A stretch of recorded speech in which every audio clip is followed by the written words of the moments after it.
November is National Family Caregivers Month. 1 in 4 Americans is stepping up to help older loved ones with everything from meals to bills. Family caregivers spend thousands out of their own pockets each year, and too many have to quit their jobs to keep providing care. Working families can't afford to wait. It's time to care for America's caregivers. Learn more at aarp.org/care for caregivers. Paid for by AARP. Welcome to Timeless Wisdom with Dennis Prager. Hear thousands of hours of Dennis's lectures, courses, and classic radio programs. And to purchase Dennis Prager's Rational Bibles, go to DennisPrager.com.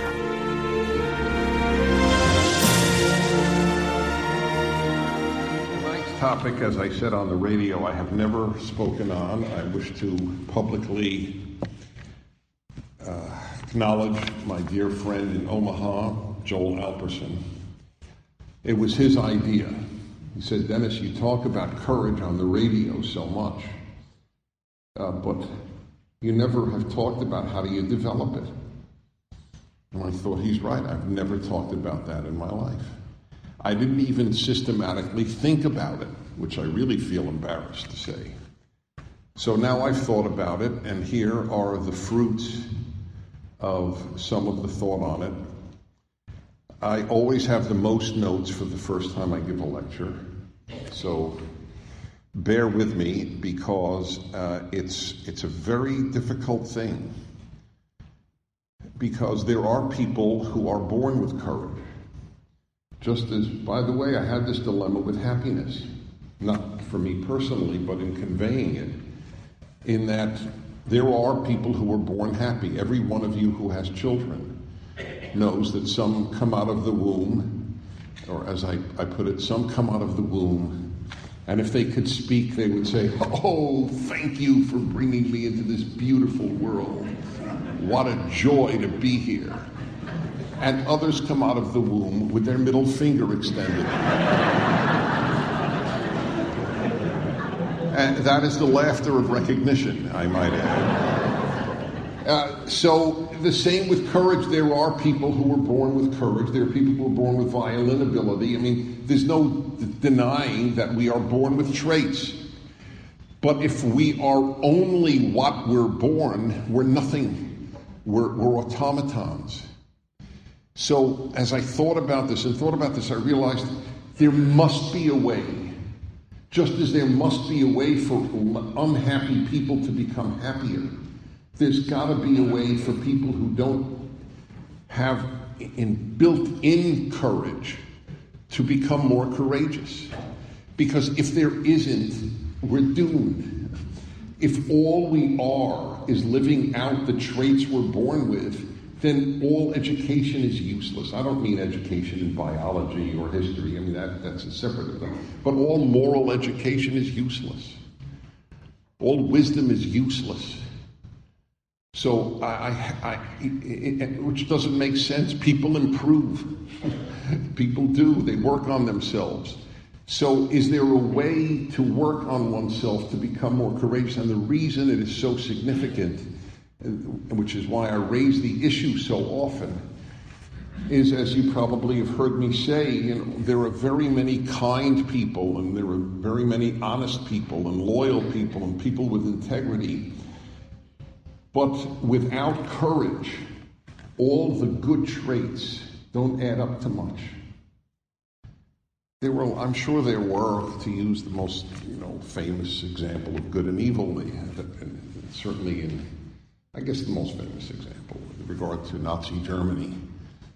Not every German was a terrible human being, but a very, very few stood up for the Jews who were being torn out of their midst publicly.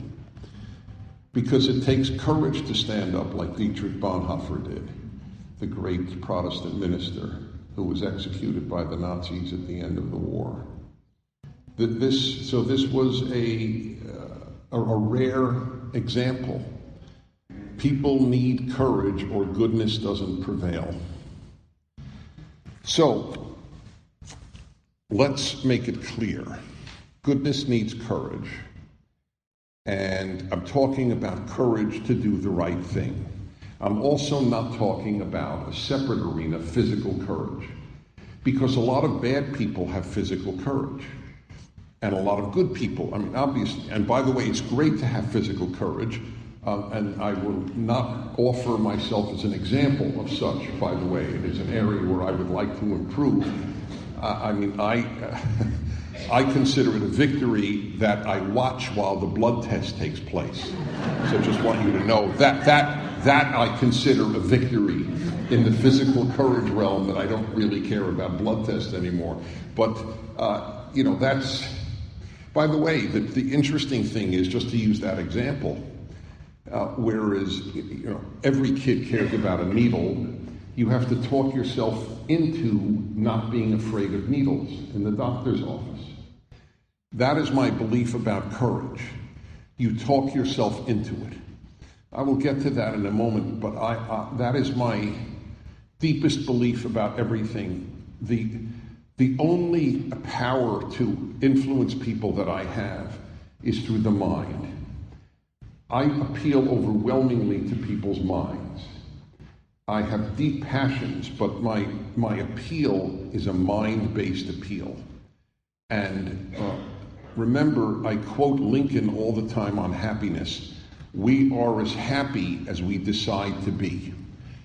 I would like you to think now differently about courage. Maybe we are as courageous as we decide to be. Maybe courage is a decision. See, we live in an age where we don't believe that we can be mind-driven. Feelings now are predominant. However you feel is all that matters.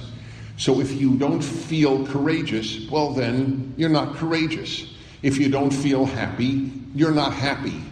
If you don't feel X, Y, Z, you're not X, Y, Z. But maybe it doesn't matter how you feel. Maybe the mind has to be the determinant. And this is not how people think today. But I really do believe that the mind has this ability. You can will courage, as you can will happiness. The happiness I'm certain of, because I know it as a fact, and I know it from so many people who have told me what they've heard me say in the happiness hour, or read in my happiness book, or learned elsewhere, has changed them with regard to happiness. Everything is a decision. That is the greatness of the human, that everything it can be a decision. You are as good as you decide to be. Everything is a decision. It's an amazing thing. My wife and I visited by coincidence, a rabbi, a Chabad rabbi, in fact, here in Los Angeles, who was in late stage of ALS, Lou Gehrig's disease. And all he can do is blink. His mind is as lucid as yours and mine, but all he can do is blink. And I will be honest with you, I can't say that I was aching to make the visit. I thought it would be a pretty depressing visit. I would tell you, my wife is here, I think she would verify, that the room with the rabbi, his wife, and kids who came in and out was as happy as any room I have ever visited. Is there not pain in his life and in his wife's life? This young, vibrant man, you see him, pictures of playing the guitar with his kids, and now, all he could do is blink. And he talks to you by blinking into a computer, letters. And the letters form words which are then spoken through a voice machine. So I had a conversation with a man who could only blink. He was telling me how much he enjoyed the show. Let me tell you, that was wonderful. That was wonderful to hear. She decided, you know what she said? I'm going to have her on the happiness hour. I keep forgetting to invite her. But whenever I talk about her, I always have her on. Do you know what she said to us? It was fascinating. In his presence, she said, I know this is going to sound crazy, but I am actually happier since we got afflicted with ALS. Which sounds bizarre, doesn't it? But it's not bizarre. Because she wasn't a happy person. And now she understood I can only be happy if I decide to be. She didn't know that before she was hit. They were hit with this terrible, terrible disease. So I say to you that this is the number one thing I want to tell you. You are courageous if you decide to be. It's willed. And the stronger your mind can control you rather than your passions and your feelings, the greater a human being you will be. Also, the happier you will be. So, in light of that, let me talk to you about some tactics to use in enabling your mind to work through the issue of courage. So, let's understand, obviously, courage is needed only when there's fear. If there's no fear, courage is unnecessary. Okay, that's obvious. So then, if that's the case, then the more fears we get rid of, the more courageous we can be. You're with me? It's a very simple, logical step. If fear produces lack of courage, then less fear produces more courage, or enables you to have more courage. Incidentally, I would like to add something you probably don't know. The most frequent admonition of God, statement of God to man in the Hebrew Bible, in the Old Testament, is in Hebrew, Al Tira, do not be afraid. Isn't that interesting? That's a very powerful thing to remember. Okay, so what are the fears that most inhibit? We're not talking in the physical realm, which inhibits people, from sky gliding, okay? We're not talking about that. It's talking in the rest of life. What are typical fears that produce lack of courage? Well, number one, a fear of what people will say. I think that may be the biggest. How will people react to me? Will I lose popularity? Will I become less liked? Will people leave my life? There is a deep fear of speaking out. How will people react to me? I'll talk about that, the solution to that, but first let me delineate the layers of fear. There is fear of monetary loss or professional loss. As for example, or it's related. I got this from, believe it or not, a fair number of parents and students have called my show and asked what they should do, what their child should do if it's the parent, or what the child should do if it's the child. What should I do, or what should my child do?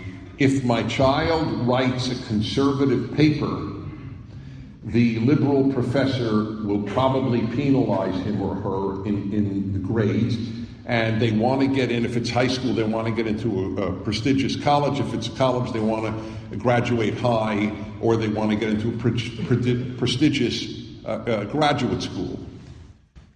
So I have answered them as follows.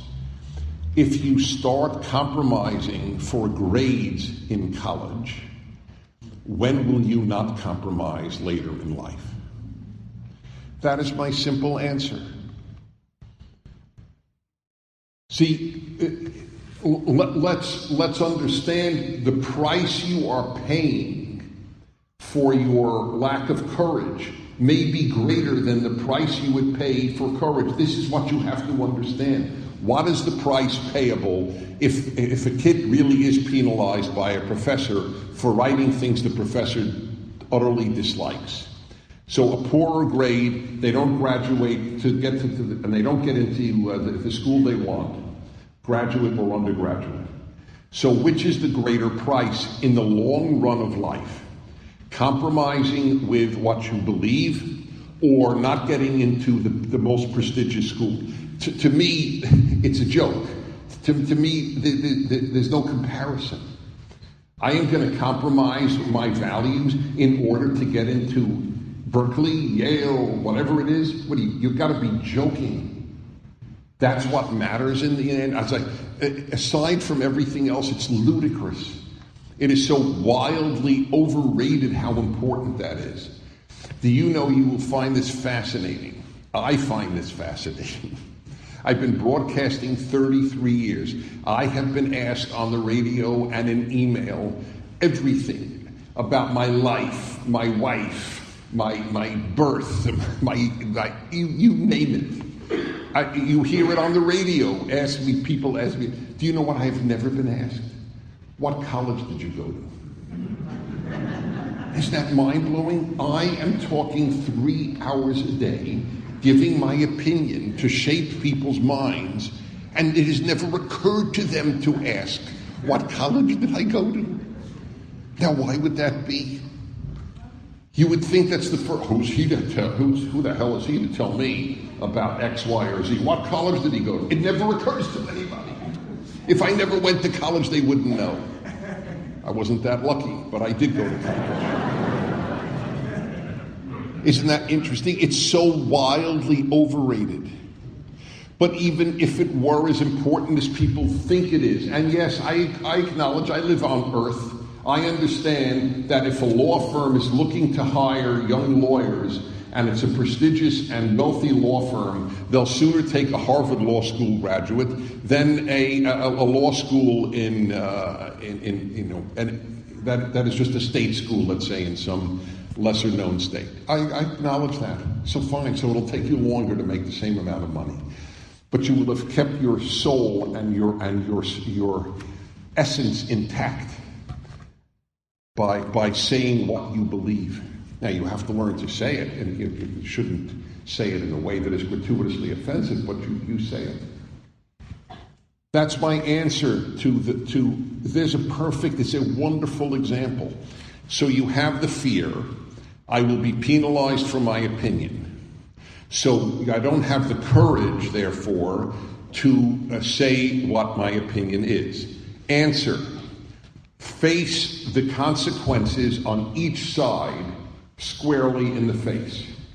On the one hand, you have, I may not get into Penn. On the other hand, you have, I will compromise what I believe. Which is the greater price? Okay, to me it's a non-issue. To anybody here, I'll bet you it is a non-issue. When you put it in that perspective, but you need perspective. That's why this whole talk is to appeal to your mind. Very often the fears don't match anything near what you pay for not having courage. That's why it's almost worth making a list. What is the worst that could happen? By the way, that is one of my themes in the Happiness Hour. I've always said to people, you should always ask, what's the worst thing that could happen? And things become a lot more manageable in that way. And by the way, for Dietrich Bonhoeffer, the price wasn't that he didn't get into Berkeley, the price was that he got killed by the Nazis. And for any non-Jew who saved a Jew in the Holocaust, not all of them were killed because they weren't caught, but those who were, especially in Poland, were killed. But I think, believe it or not, I think in the final analysis, and I certainly don't judge anybody on those matters. I have no idea how I would have acted, and I'm not judging anyone. But I do believe that in some philosophical way, even death, which is a lot worse than not getting into Yale, even death should not force one to compromise one's courage.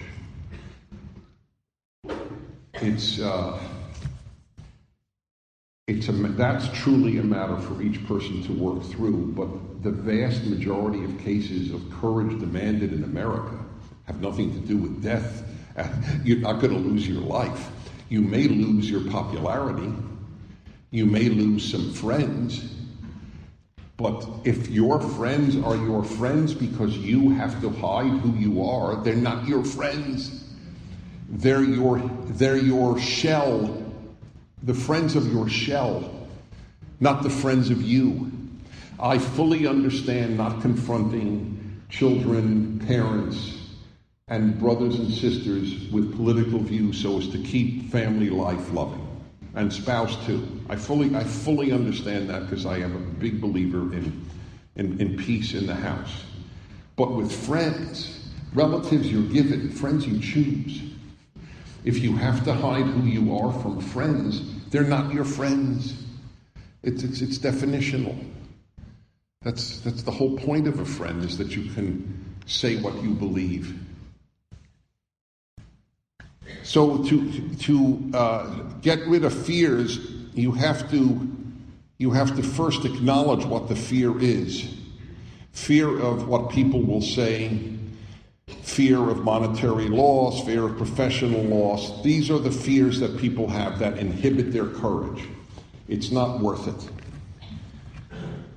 You know, I debated whether to use myself as an example because I feel almost bad.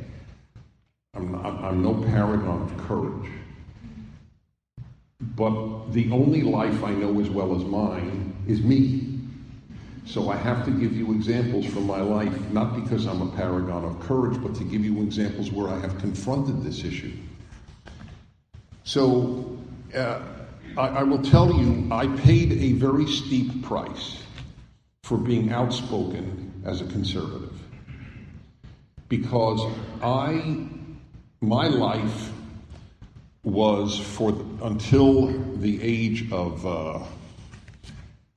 I started radio at the age of 32, but my 34, whatever it was, and 34, but my life till then professionally was completely within Jewish life. I wrote 2 books on Judaism. I was the head of a Jewish institute. And I was the third most widely booked lecturer in American Jewish life because of my book on Judaism, which was so popular, my book on anti-Semitism, which was widely read. And I was young, and I was, capable of making a good case for Judaism. So Reform, conservative, Orthodox synagogues would have me, and I was the third most widely booked lecturer in American Jewish life. And that was a serious part of my income till about the age of 40. And then not that I was waiting and hiding, but when I had really worked through my philosophy of life and was given a national radio show, or at least a radio show that discussed political issues, I remember thinking, this is it. I'm going to lose my speaking because Jews are liberal and they're not going to book me anymore. And to a large extent, that's exactly what happened. The more prominent I became nationally, the more unbooked I got Jewishly. And it was sad to me. Not sad financially. It was in the beginning. It was a hit. But I remember, I can't think of that in terms of what I will say. I have to say what I truly believe. And now I write for the Jewish Journal, a Los Angeles-based Jewish newspaper, and you really don't have any idea, unless you read it, the amount of hatred that is directed toward me. I don't mean disagreement, I mean hatred. Because a conservative in Jewish life is like a conservative in black life. You're a traitor. You are beyond just wrong. You are a traitor. And it's very depressing because I expect better of Jews, not because Jews are better than anyone. I just expect better of the people that I identify in the same religion with. Catholics expect better from Catholics, and Presbyterians expect better from Presbyterians, and that's just the norm in life. But it is depressing, and when I write my pieces that I know will engender hatred, it does take some courage. But I say to myself, what's the worst that could happen?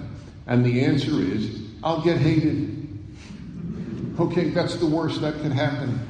I'm still a happy guy. I still have my family and friends. I still have my health. I still have my show. I mean, what am I complaining about? It's sad that it happens, but the price of shutting up is so much greater than the price of losing popularity or whatever you might lose. And you all have this in some arena of life. That's the reason more people aren't courageous, because they're afraid of the reactions that they will get, or at least that's part of the reason. So it's very important. I care about the reactions of people whom I respect. That's very important. There it is important. If people you deeply respect, not love, that's a separate issue. People you deeply respect turn against you, then it is worth looking inside. What have I done? Maybe, was my respect for them misplaced, or am I doing something wrong? That's fair. The mirror of our character is the people we attract to our lives.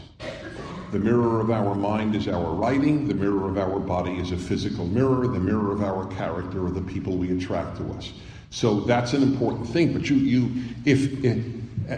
if it's people that you don't respect and they are the ones who are angry at you, then take a position, and that's okay. How many people do you need in your life? But it is a price, but there's no reason to pursue popularity.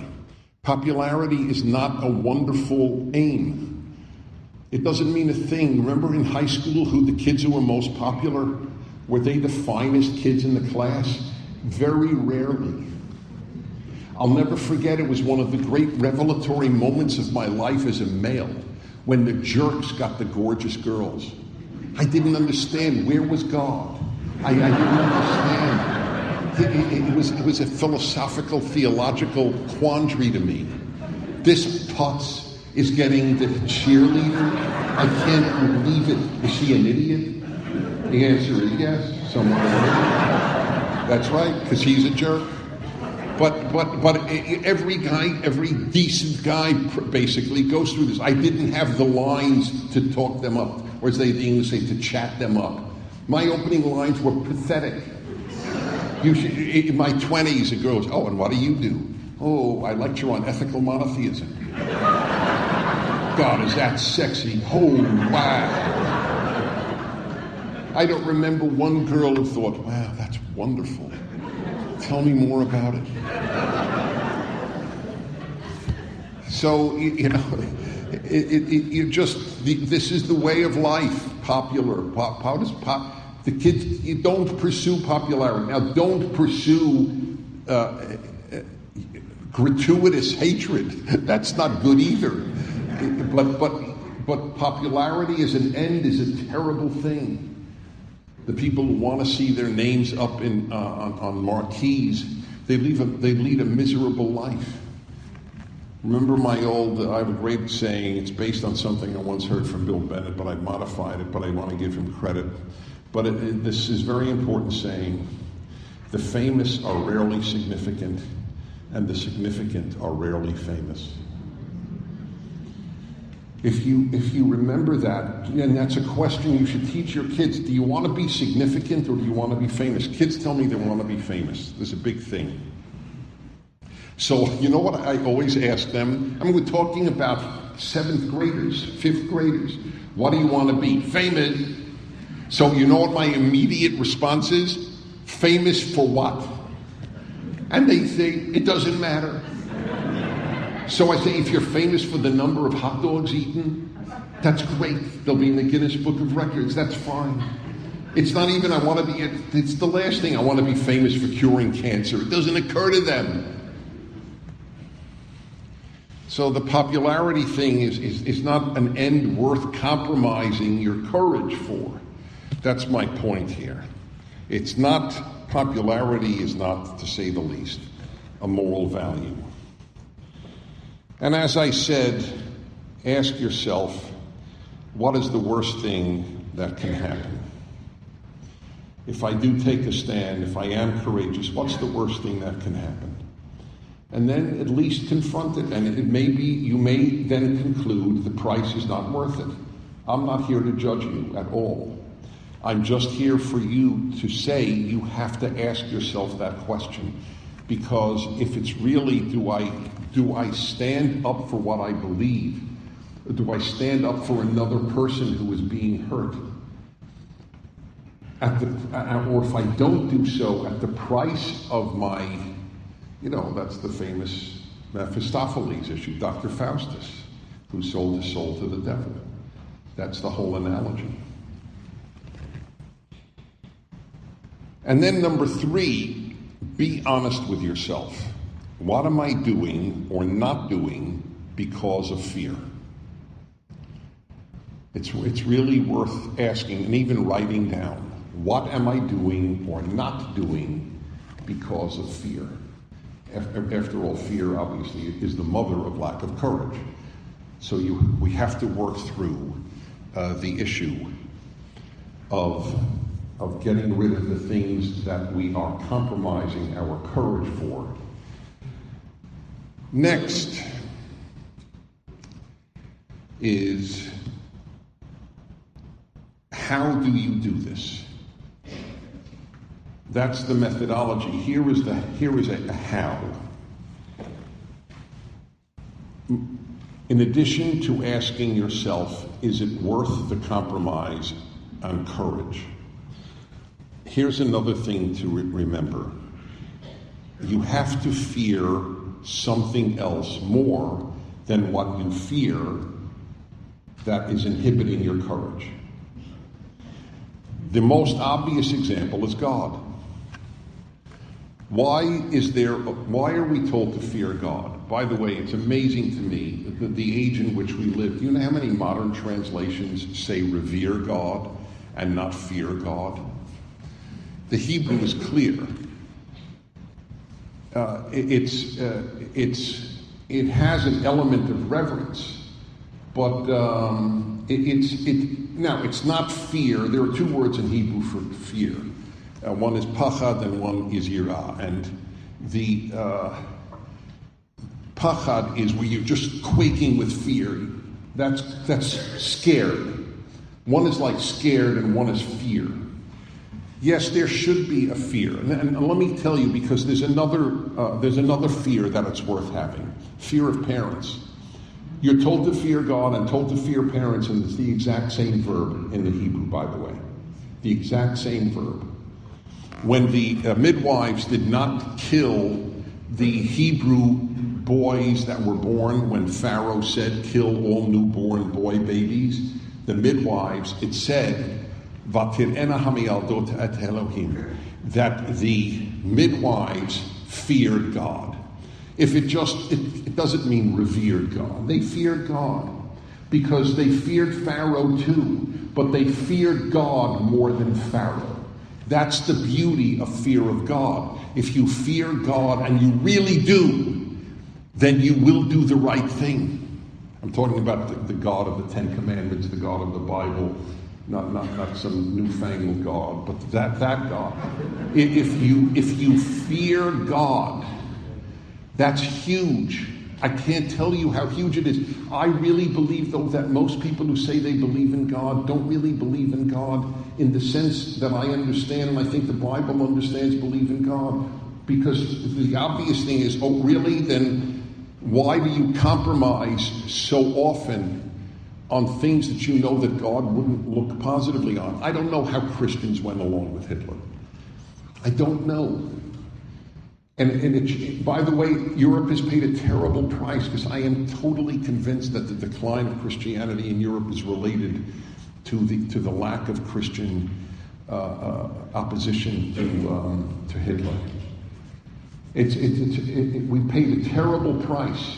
Jews paid a terrible price, obviously, but the West has paid a terrible price because the post-Christian world is terrible. It's lost. Europe is lost. When religious people don't take their religion seriously and I think it's true for a lot of people, seriously means that you fear God more than you fear man. That's the whole point of fearing God. If you fear man more than you fear God, then you don't really believe in God. You believe in a celestial butler sort of way, but not in the real way that matters. Where is the upshot to your fear of God? It has to be, I fear God. I have to answer to God. It's never talked about today, because all that people talk about is God's love, God's love, God's love. But, which, by the way, is a very, very complex question. But this is not complex. Fear God. It's a good thing.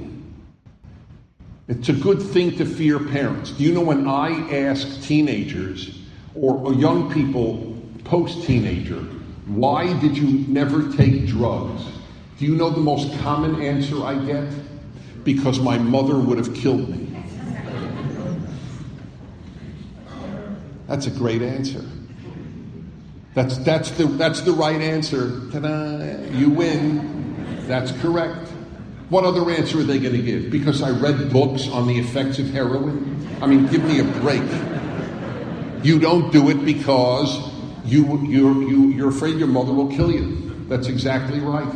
And that's the right terminology. This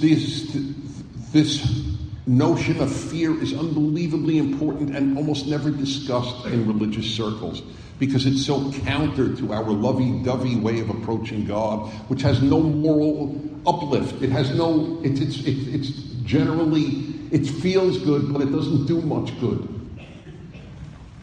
If you fear God, then you won't fear man. And I have to say that plays a huge role in my own life. I really do believe I have to answer to God every day and ultimately when I die. I really do believe that. Now, an atheist will think, does he believe in unicorns too? That's fine. But not enough religious people believe that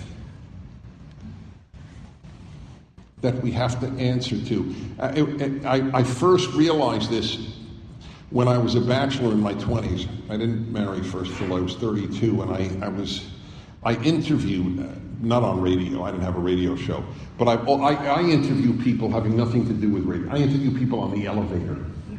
I just ask people about their lives all the time. I love when people tell me about their lives. And so there was a man I worked with. He was about, I'd say, 15 years older than me. And he was a married man, had kids, and he was not a religious guy.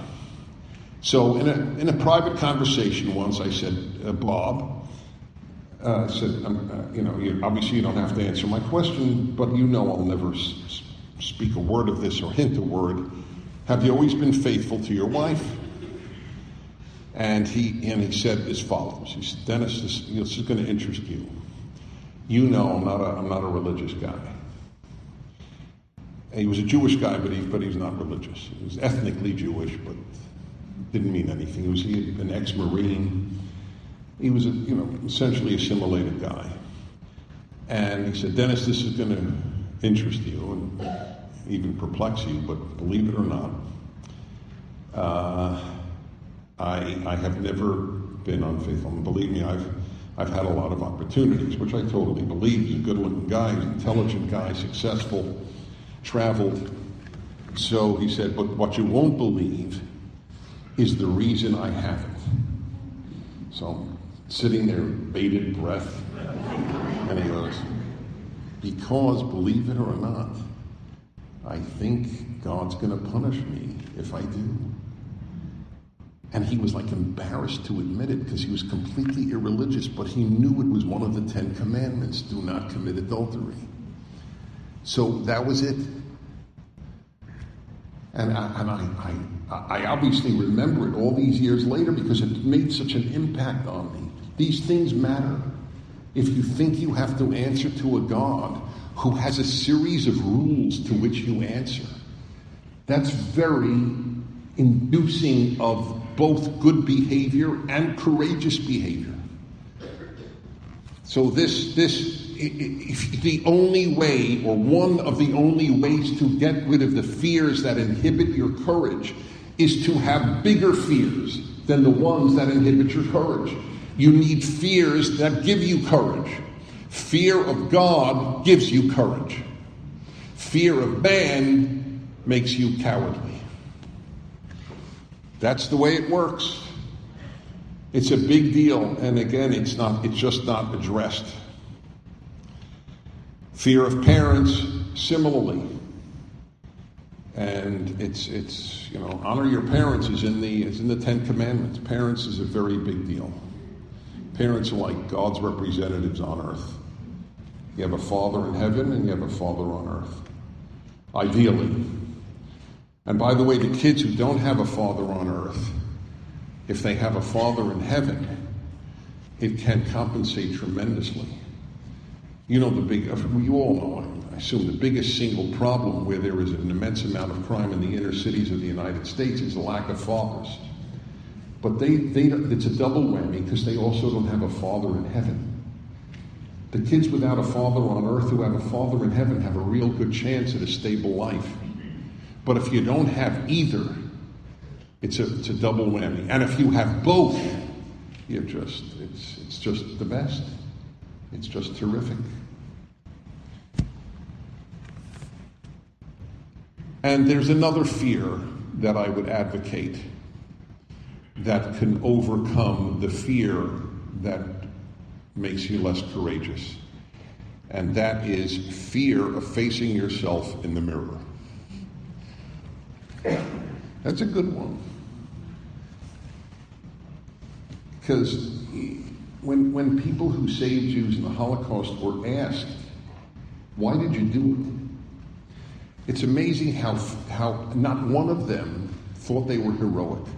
It's fascinating. I've read, there aren't many books, believe it or not. There were tens of thousands of books on evil. There were very few books on goodness, which is a very unfortunate thing, because we should study goodness even more than evil.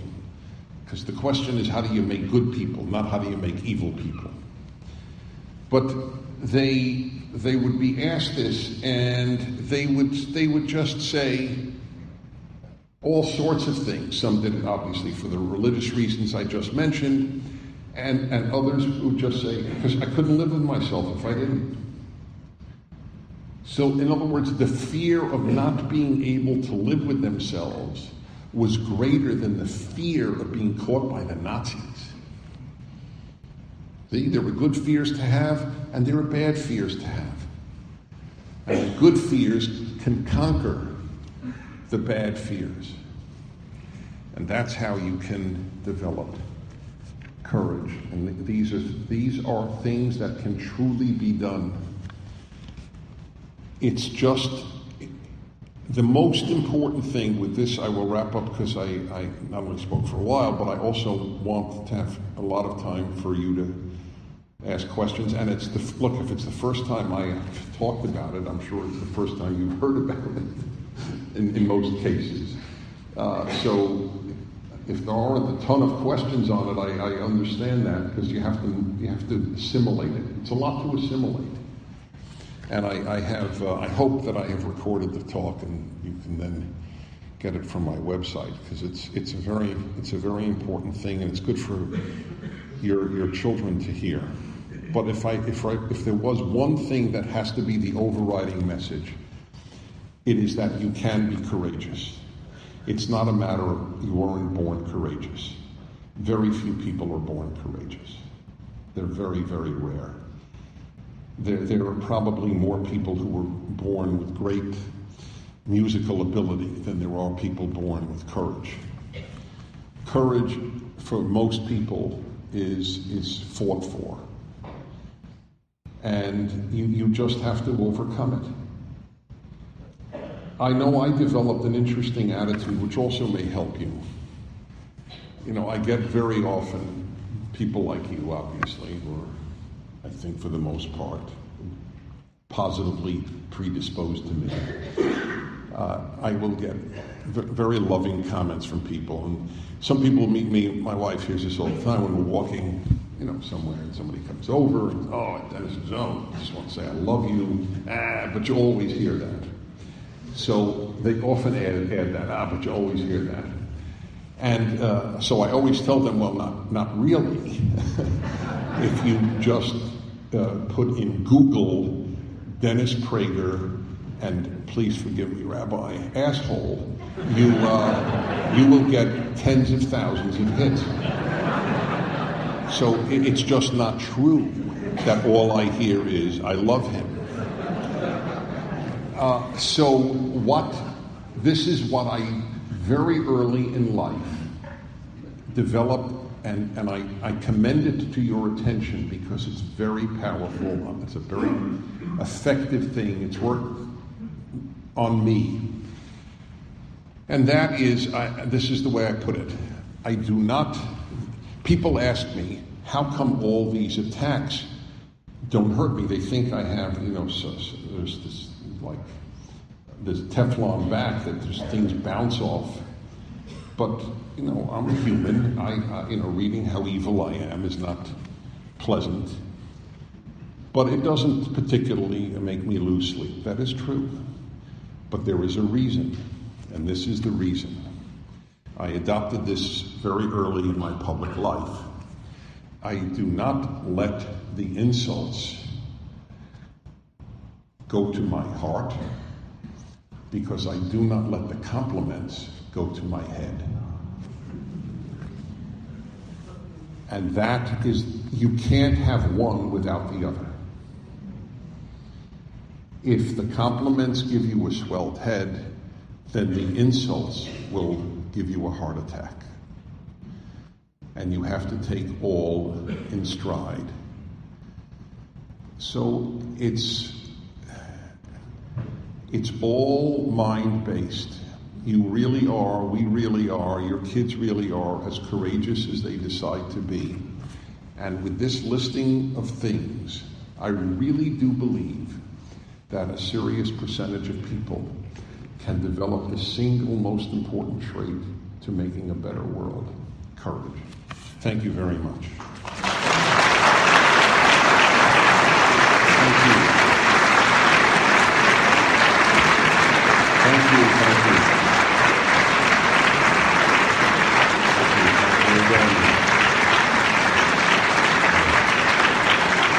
Thank you very much. I really do hope I hope we'll be able to put it up and you'll get it, can hear it again, because it's too much to remember. And it's too much for me to remember. If I give this talk again, I'm going to have to take notes again.